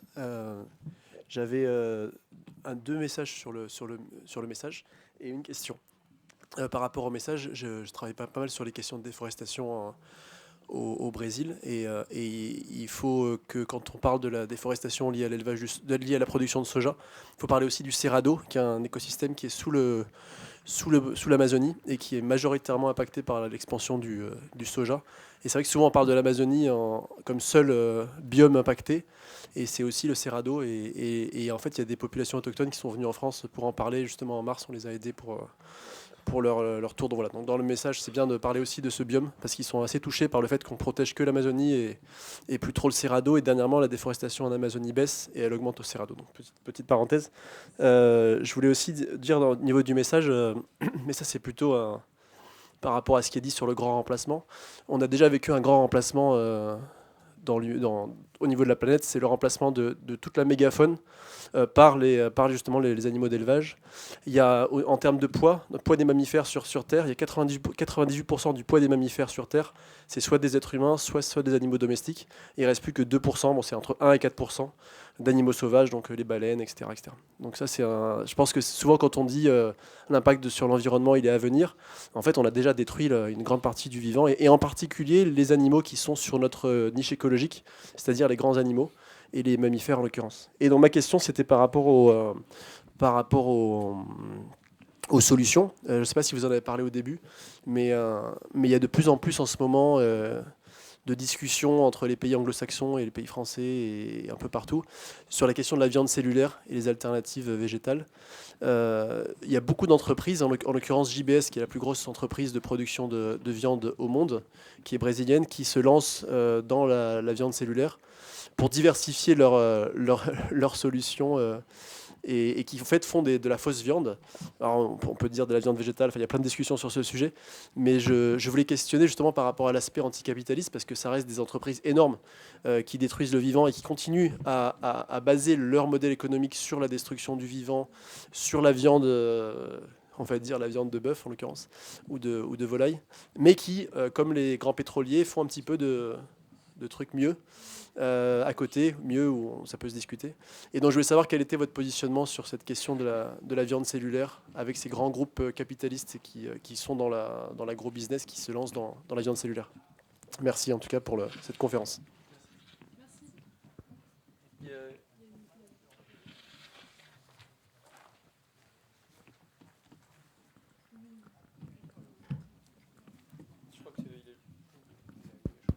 Ah oui. Bonjour et merci pour cette conférence. Moi, j'ai aussi 2 questions que je vais faire en une parce qu'elles se ressemblent. Ma première question, c'est en tant que parti politique et militante, quelles sont vos méthodes d'action? Est-ce que vous faites des pétitions? Est-ce que vous faites des actions coup de poing, entre guillemets? Et ma deuxième question, c'est quel est votre avis, par exemple, sur les actions de désobéissance civile ou, je ne sais pas, des sabotages d'abattoirs ou des appels à la grève d'abattoirs? Voilà, c'est tout.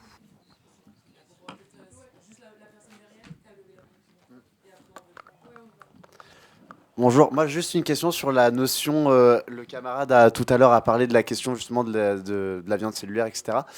On entend beaucoup les lobbies de la viande crier parce qu'on utilise beaucoup les termes de steak végétal, de saucisse végétale, etc.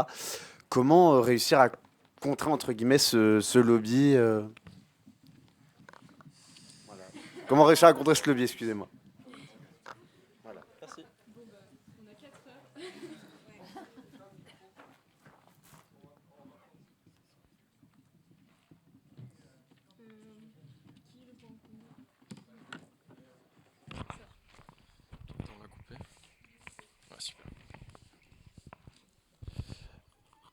Ouais, je vais répondre à la première question qui était par là-bas. Merci.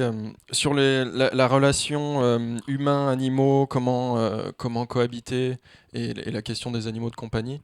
Il y a plusieurs courants de pensée pour les animaux de compagnie. Je ne sais pas si tu as déjà entendu parler de Gary Francione, qui lui représente la partie un peu abolitionniste des animaux de compagnie, qui dit que dès qu'il y a un rapport de domination qu'on peut définir dans une relation d'animaux de compagnie. Moi, je ne partage pas personnellement, mais lui va dire qu'il faut s'en sortir. Donc, il faudrait arrêter de se faire se reproduire des animaux de compagnie.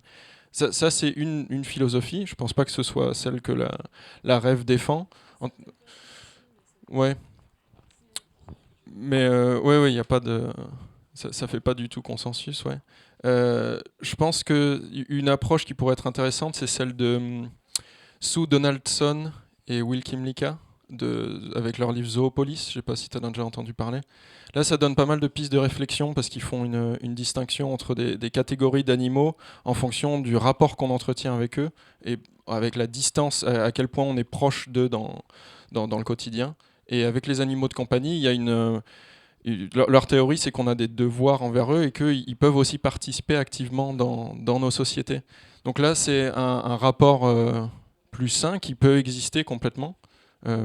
Encore une fois, je n'ai pas le consensus de la rêve sur la question, mais une intégration des animaux de compagnie avec les humains dans la société, dans les villes, parce que c'est le sujet du livre, c'est beaucoup là-dessus, en opposition avec les animaux liminaires et les animaux sauvages.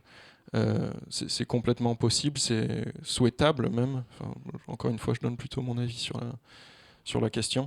Mais oui, je pense que ça peut être une bonne ressource pour commencer avec les animaux de compagnie. Et oui, si ça te convient, si tu avais une autre remarque, sinon on va passer à la prochaine question sur le Cerrado et puis la viande cellulaire. Merci beaucoup pour ta question.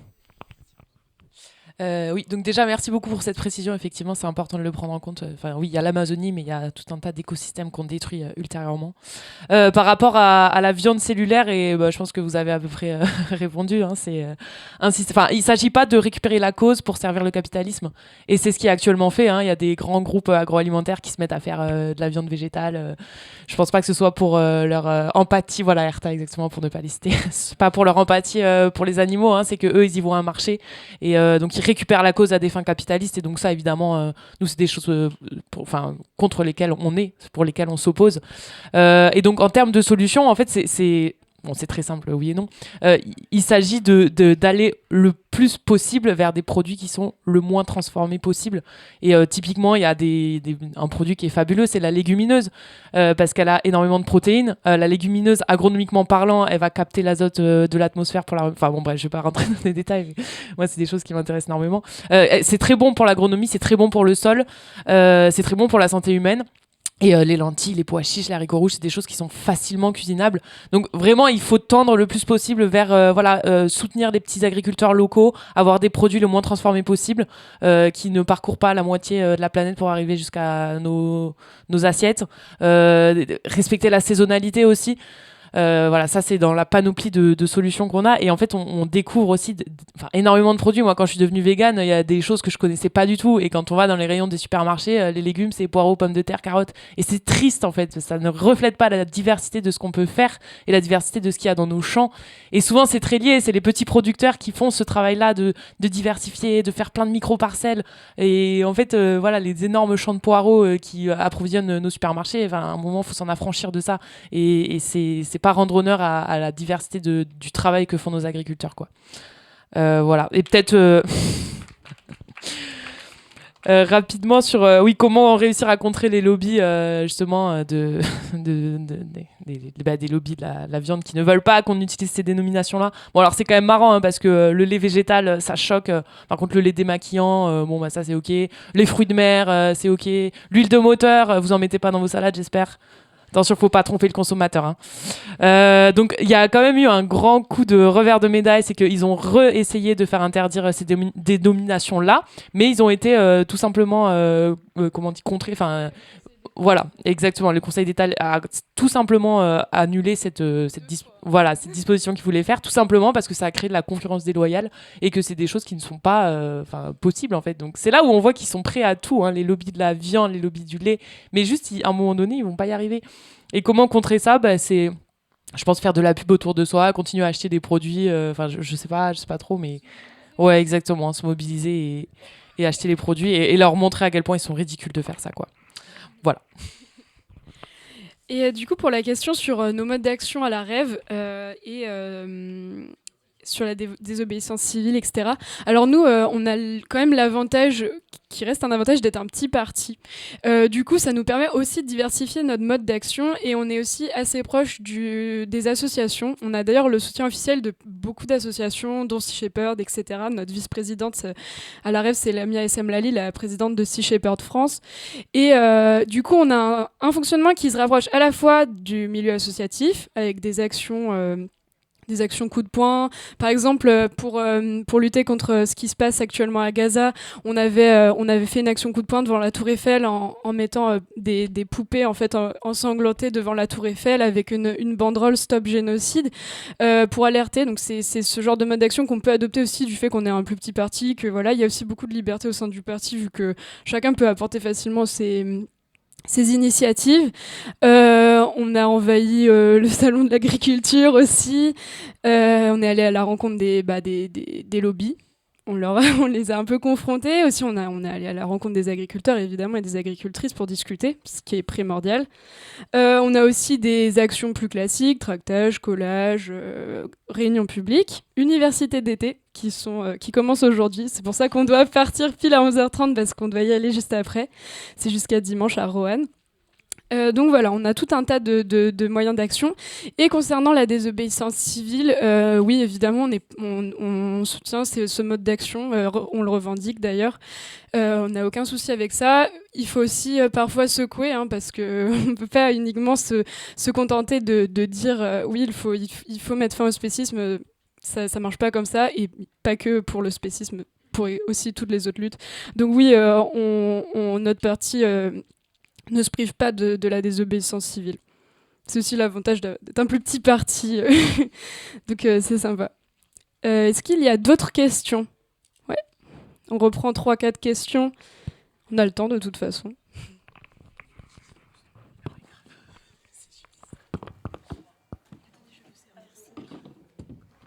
Alors, ma première question, c'était par rapport aux animaux scientants et non scientants, parce que vous en avez parlé. Donc, je ne sais pas quels sont les animaux qui sont non scientants, parce que pour moi, ils le sont tous. La deuxième question, c'était par rapport à la corrida et le fait que les Espagnols se mobilisent de plus en plus. Donc, eux le font. Donc, pourquoi pas nous? Et puis, après, c'était plutôt un témoignage, puisque moi, au départ, je suis citadine, avec un rêve d'habiter la campagne. J'habite dans une commune où il y a à la fois de l'agriculture intensive et puis un élevage. Et j'étais très, très étonnée, extrêmement déçue, parce que j'ai entendu le cri des vaches quand on vient chercher leurs petits. Et moi, ça fait longtemps que je mange plus de viande. Et quand je dis aux gens, mais est-ce que vous vous rendez compte, ce sont des mammifères. Vous êtes mère. Voilà, quand je parle vous êtes mère, est-ce que vous imaginez, on vous arrache votre enfant, qu'est-ce qui se passe, voilà. Donc ça, c'est un témoignage. Puis deuxième témoignage, c'est en ce qui concerne les haies. Donc moi, j'habite dans une commune où il y a vraiment énormément d'hypocrisie. Donc ça veut dire, on va planter des haies. Puis quand je vois ce que c'est que les haies, ça va crever, quoi, parce qu'effectivement, il y a tellement de pesticides, d'herbicides autour que je vois pas comment ces pauvres haies vont pouvoir survivre. Et puis c'est vraiment l'arbre qui cache la forêt, voilà. Voilà, sans jeu de mots. C'est la brindille qui cache la forêt. Merci beaucoup. Je crois qu'il y a monsieur qui attendait depuis le début. Ah, je sais pas qui était en premier.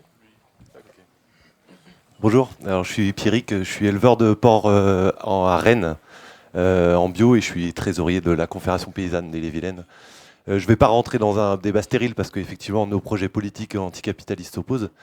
Je ne sais pas si vous vous rendez compte en fait de la condescendance du discours urbain sur les campagnes. Et alors nous, on fait partie de la Via Campesina, qui est l'internationale paysanne. Et en fait, le projet vegan, c'est quand même aussi une remise en question de plein de peuples de pouvoir vivre sur leur territoire.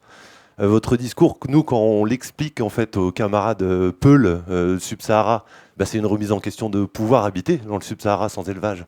Pareil pour les Inuits, pareil pour les camarades qui sont en Sibérie. Et en fait, c'est la même chose aussi en France, en haute montagne, ou même dans les monts d'Arrée, plus proche de chez moi. De Rennes, sans élevage dans les monts d'Arrée, ça serait pas possible.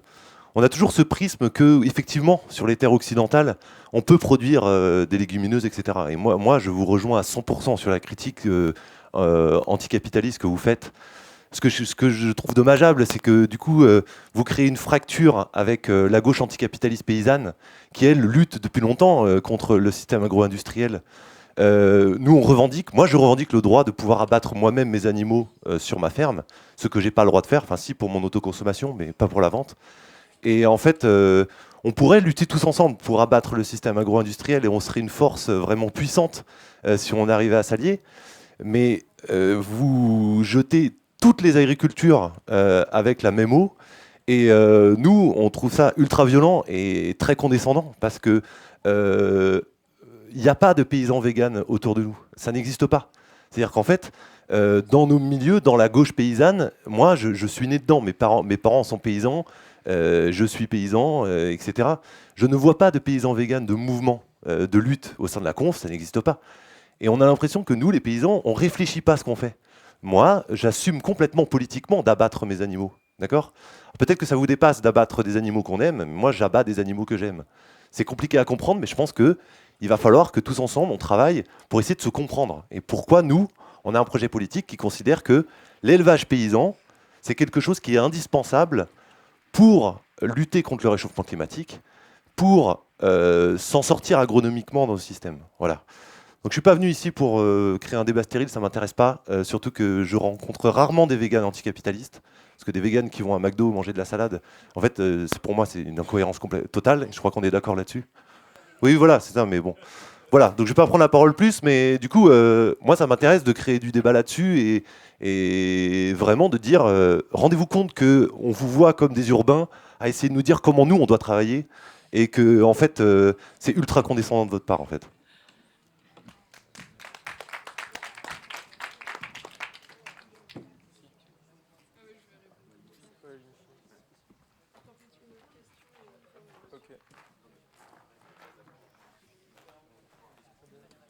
Oui, bonjour, je suis arrivée un petit peu tard, mais en fait, voilà, moi je me suis installée comme maraîchère et arboricultrice il n'y a pas très longtemps. Et donc nous avons un petit problème qui s'appelle le râteau-pied, mais un petit problème aussi qui s'appelle la limace. Et la limace, effectivement, fait des dégâts considérables. Et sur mon semis de carottes, je sais pas, je dois avoir 3% qui a survécu aux limaces. Et le râteau-pied s'est invité, là, il n'y a pas très longtemps, sur le champ de betteraves et commence à impacter sur la parcelle sur laquelle je vais implanter mes arbres. Et il a de très fortes chances de tuer mes arbres. Voilà. Donc là, malheureusement, j'ai piégé pour les râteaux-pieds. Ma sensibilité fait que je ne peux pas sortir les pièges, donc je demande à une personne extérieure à le faire à ma place. Voilà, donc on est quand même confronté à des choses très très pratiques au niveau des animaux. Et le ver de terre aussi est un animal. Et aujourd'hui, on est en train de mettre en place des techniques de non-labour, mais il y a encore beaucoup de travail. Nous, on est justement en non-labour sur notre parcelle. Voilà, c'était juste une question par rapport aux vers de terre, les limaces et les râteaux-pieds. Voilà, j'ai dit. Je crois que ça va être un peu juste pour... On refera une salle de questions.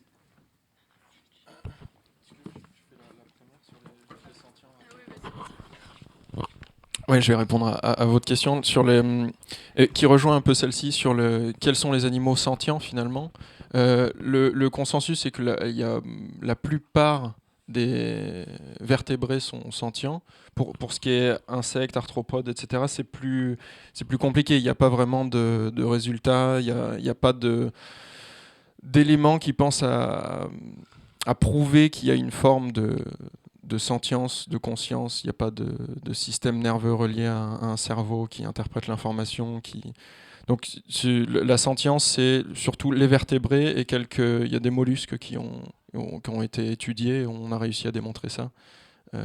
C'est d'eux qu'on parle en général quand on parle de prise en compte des intérêts moraux des animaux. C'est ceux-là en général. Donc ouais, effectivement, ce qui est ver de terre et limace, ça tombe pas dans cette catégorie. Par contre, le râteau-pied, oui. Donc, en termes d'éthique, on dirait qu'on a des devoirs moraux envers les râteaux-pieds. Après, sur les techniques de gestion en maraîchage, ça, j'ai pas tout à fait les éléments de réponse. Peut-être que tu pourras en apporter, Laura. Donc, je me permets de te repasser pour répondre aux prochaines. Mais merci pour ces deux questions.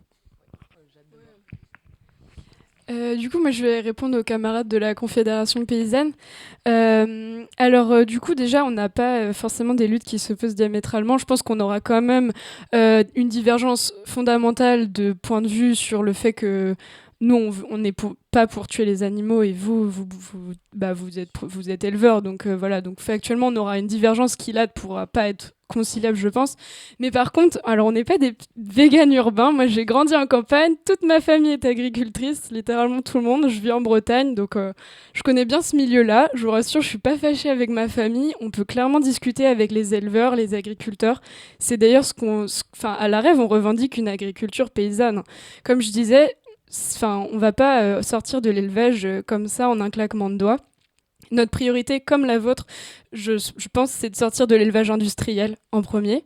C'est quelque chose qui est pour nous hyper important parce que quand même, il y a 80% de l'élevage qui est intensif aujourd'hui. Donc on peut clairement travailler ensemble. Enfin, nous d'ailleurs, on a travaillé avec des membres de la Confédération paysanne, on l'a déjà fait. Évidemment, on aura cette barrière de éthique à la base qui nous opposera parce que voilà, mais ça nous empêche pas du tout de travailler ensemble. C'est pas parce qu'on est vegan qu'on vit en ville, qu'on est urbain ou quoi. Enfin voilà, moi je vous dis, je suis végane et j'ai grandi à Malensac dans le Morbihan, donc vraiment au fin fond du Morbihan, côté des élevages de cochons, de vaches, tout ça. Enfin, quand j'étais petite, j'étais dans ces élevages. J'ai vu, j'ai participé quand j'étais petite, avec ma famille. Et après, j'ai ouvert les yeux. Je me suis rendu compte que moi, ça me choquait, cette exploitation des animaux. Ça me choquait de les tuer parce que j'en suis pas capable. Je me sens pas de manger de la viande si je suis pas capable moi-même de tuer l'animal. Il y a des gens qui sont OK avec ça éthiquement. Et enfin, voilà, c'est une divergence qu'on aura de fond. Mais c'est pas parce qu'on a cette divergence de fond qu'on peut pas travailler ensemble, parce qu'actuellement, on a des échéances qui sont quand même qu'il y a un système de l'agro-business, qu'il y a un élevage intensif industriel qui est faramineux en France et dans le monde. Et je pense qu'avec la conf, ce qu'on a déjà bossé avec eux, c'est ça, c'est qu'on peut très bien travailler ensemble là-dessus. C'est des échéances qui sont tellement énormes, on a tellement de boulot que si on s'allie pas, on va pas pouvoir y arriver, quoi. Donc non, je pense qu'on peut clairement travailler ensemble, qu'on peut clairement discuter, et les pas qu'on peut faire ensemble, faisons-les, quoi. Et juste après, oui, on aura une divergence. Mais bon, ça, voilà. C'est les prochaines étapes. Merci. Mais en tout cas, merci pour votre témoignage, parce que c'est courageux déjà de dire ce que vous avez dit dans une table ronde sur l'antispécisme. Moi, je rejoins Jade, je suis ingénieur agronome aussi, donc je suis passée par des exploitations, je viens de la campagne en Dordogne. Bon voilà, j'ai vu pas mal de choses. À titre personnel, humainement parlant, je m'entends extrêmement bien avec des éleveurs, des agriculteurs conventionnels. Et on jette pas la pierre aux agriculteurs, encore une fois, parce qu'ils sont les premières victimes du système agro-industriel qui les broie. Et comme dit Jade, il n'y a pas de fracture, on n'est pas diamétralement opposés. Il y a vraiment, comme elle l'a dit, ce premier pas vers arrêter cette espèce d'agro-industrie qui est destructrice à tous les niveaux. Nous, on essaye de ne pas avoir cette posture condescendante de dire « Ah, c'est pas bien, vous tuez des animaux, etc. » Nous, on essaye de poser la question, de changer de posture et de se dire « Bon, effectivement, si demain on a le choix de tuer ou de ne pas tuer, est-ce qu'on continue à le faire ? C'est propre à chacun. Vous tuez vos cochons en élevage bio, vous l'assumez. C'est très bien, enfin je vais pas dire c'est très bien, mais voilà, nous ce qu'on dénonce, c'est le fait que les consommateurs, ils sont complètement biaisés, ils ne savent pas les conséquences de leurs actes et ils vont acheter de la bouffe industrielle qui vont ensuite servir des grosses industries agroalimentaires. Mais je pense que vraiment, c'est la beauté de cette chose de se dire effectivement on a un petit bout de chemin à faire ensemble et après on rediscutera quand on en arrivera au stade où il y aura plus d'élevage intensif. Là on pourra se fighter. Non, je rigole. Non mais enfin voilà, il y a quand même ça à prendre en compte, quoi. Et alors pour répondre sur le râteau-pied, en fait je travaille sur un projet avec une chambre d'agriculture justement qui fait des expérimentations par rapport au râteau-pied pour pas avoir à mettre des produits phytodésinsecticides, enfin pas des insecticides mais voilà, des produits chimiques pour s'en débarrasser. Il y a des astuces effectivement de travailler sur la structure du sol, de mettre des prédateurs du râteau-pied. Bon, ils finissent par tuer les râteaux-pieds, les pauvres. On est d'accord. Mais en fait, la question sous-jacente que ça pose, c'est que il y a des souffrances qu'on peut éviter, c'est-à-dire envoyer 3 millions d'animaux par jour, les égorger sciemment, ça on peut l'éviter. Après, effectivement, notre vie, elle implique des morts. Ça, voilà, on peut pas le nier. L'idée, c'est de limiter la souffrance et les souffrances inutiles, de ne pas les causer. Vous, demain, si vous pouvez plus produire et si demain on n'a plus de maraîchage pour se nourrir, etc., effectivement, ça pose problème. Donc les râteaux-pieds, essayer de faire en sorte qu'il y en ait le moins possible, essayer de travailler sur la structure du sol, sur le cycle de reproduction, sur des choses comme ça. On peut y travailler, mais on n'est pas dans un monde de bisounours non plus à dire que jamais on tuera plus personne, etc. C'est limiter la souffrance inutile, repenser notre rapport au vivant, notre rapport aux autres animaux et essayer de travailler comme ça. Mais il y a des expérimentations qui sont faites et je pourrais vous envoyer, si vous voulez, les résultats sur le râteau-pied.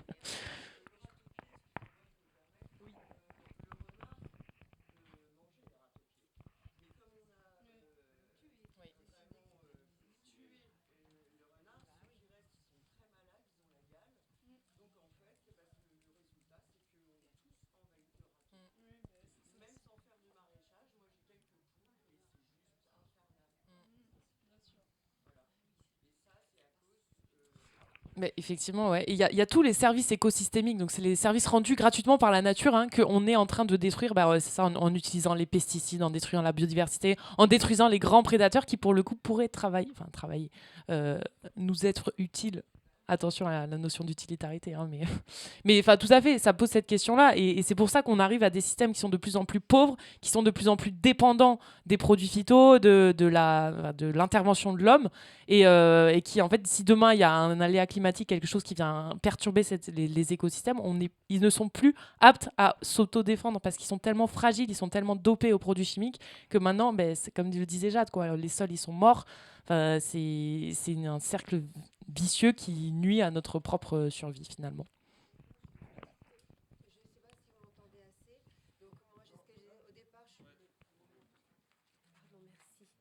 Au départ, je suis citadine.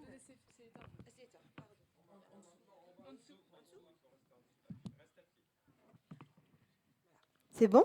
Oui, c'est bon. Alors au départ, je suis citadine. Ah non, c'est plus bon. Là, c'est bon. Là? Là. Voilà, alors troisième fois, bon, j'ai déjà dit, je suis citadine. Mes parents avaient une maison à la campagne. Il y avait des taupes. Et un voisin est venu, il disait, je vais te débarrasser de tes taupes. Je suis arrivée trop tard. J'ai dit, quoi, qu'est-ce que j'ai entendu? Enfin bon, il avait déjà fait ce qu'il ne fallait pas faire.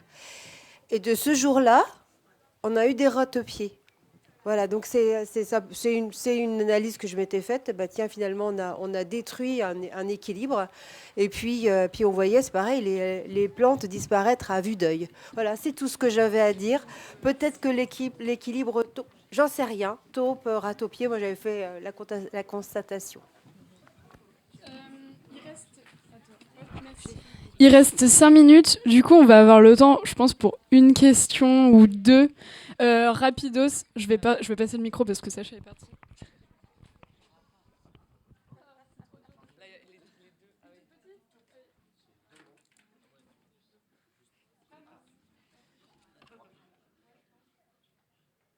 C'est bon. Oui, c'est bon. Merci à toutes et tous à vous trois pour votre exposé et tout ça.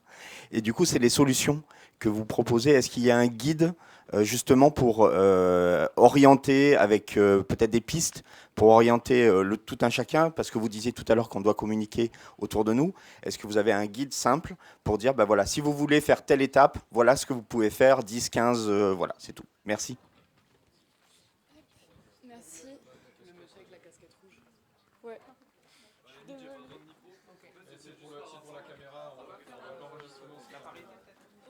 Ah oui. Ouais, pardon. Non, oui, vous avez bien raison. En fait, c'est le pire job de faire le micro. Merci. J'avais juste une petite question, pardon si vous en avez parlé, je suis arrivée en cours, sur la cantine végétarienne en tant que parti politique. Comment vous mettez en place le fait d'avancer sur... parce que je crois que si on veut changer les tendances, la cantine, c'est un endroit clé. Et donc, à quand la cantine végétarienne? Toute la semaine. Bon, vu que c'est des questions rapides, je pense qu'on peut en prendre une dernière, du coup, monsieur. Dans certains lycées, il y a toujours un plat végétarien.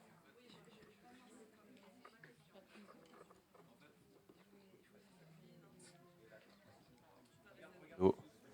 Ah, c'est bon.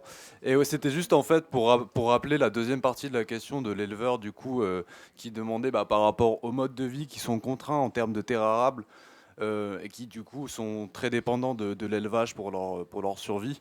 Donc ça peut être, il a cité plusieurs exemples de tribus autochtones ou des gens qui pratiquent l'élevage dans un contexte contraint. Qu'est-ce que vous pensez de ça? Et est-ce qu'il faut aller, comme jadis l'universalisme un peu civilisateur, et leur dire soyez vegan, abandonnez ce mode de vie traditionnel, spéciste, je sais pas. Voilà. Merci beaucoup pour vos questions.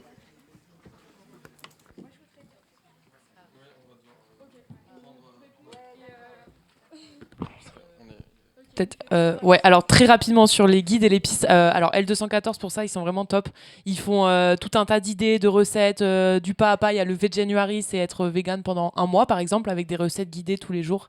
Donc sur leur site Vegan Pratique, ils ont vraiment énormément de ressources dont vous pouvez vous inspirer et que vous pouvez utiliser au quotidien. Donc c'est top. Peut-être tu peux juste renchérir sur Egalim et la cantine.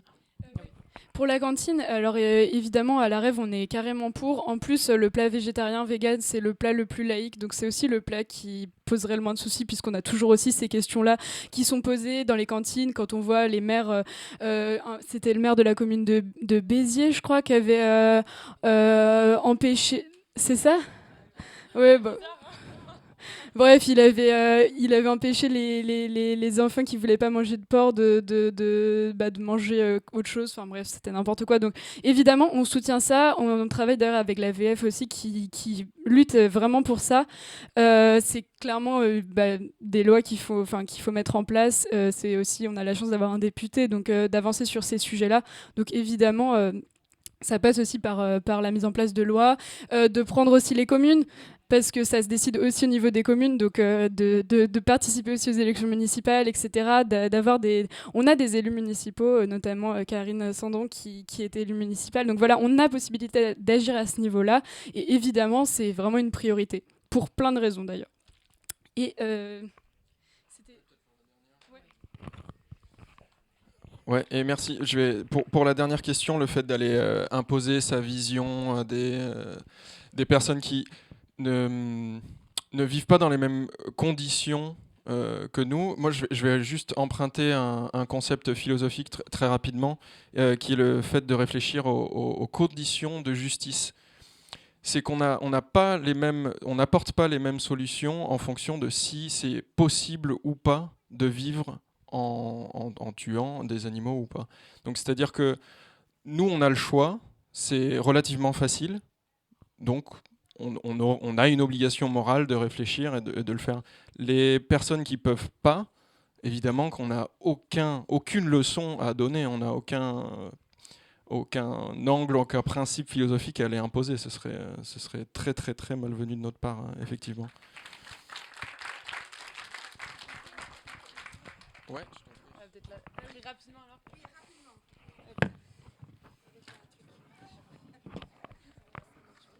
Un, deux. Oui, vraiment, je voulais vous dire un grand merci. Voilà, je suis vraiment très, très contente. Bon, l'année dernière, aux Amphis, il y avait Émeric qui était là. Là, vous êtes là cette année. Et je trouve que vous ayez une grande place dans la LFI. C'est tout à fait, pour moi, hyper important. Je trouve qu'en tant que militante, j'ai beaucoup de mal à rencontrer pourtant des militants LFI qui sont sensibles à tout ça. Et il y a une grande cohérence avec le programme de la LFI, non seulement par rapport à la lutte contre le capitalisme, mais par rapport à la place de l'homme anti-colonial et aussi du coup sur le vivant et sur les animaux. C'est aussi faire progresser la recherche, c'est aussi créer des emplois, c'est aussi soutenir les agriculteurs, comme vous l'avez dit. Il y a une vraie cohérence et je trouve que cette partie du programme de la LFI devrait vraiment être énormément mise, sinon en avant. En tout cas, c'est une cohérence très importante. Voilà. Merci à vous.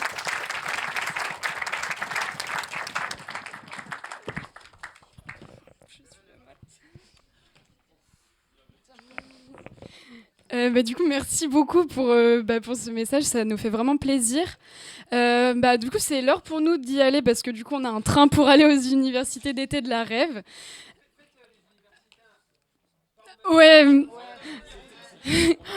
On est d'accord, on est d'accord, ça embête tout le monde, mais comme je disais au début, avant que tout le monde arrive, c'est très galère de trouver des dates pour avoir des lieux. Mais chaque année, on essaye. Mais bon, c'est un peu galère. Voilà, si vous voulez venir aux universités d'été de la Rêve, démultipliez-vous. Non, en tout cas, merci beaucoup de nous avoir écoutés, d'avoir été aussi nombreuses et nombreux. On est très contents que ce sujet plaise et parle. Donc, merci beaucoup. Bonne journée.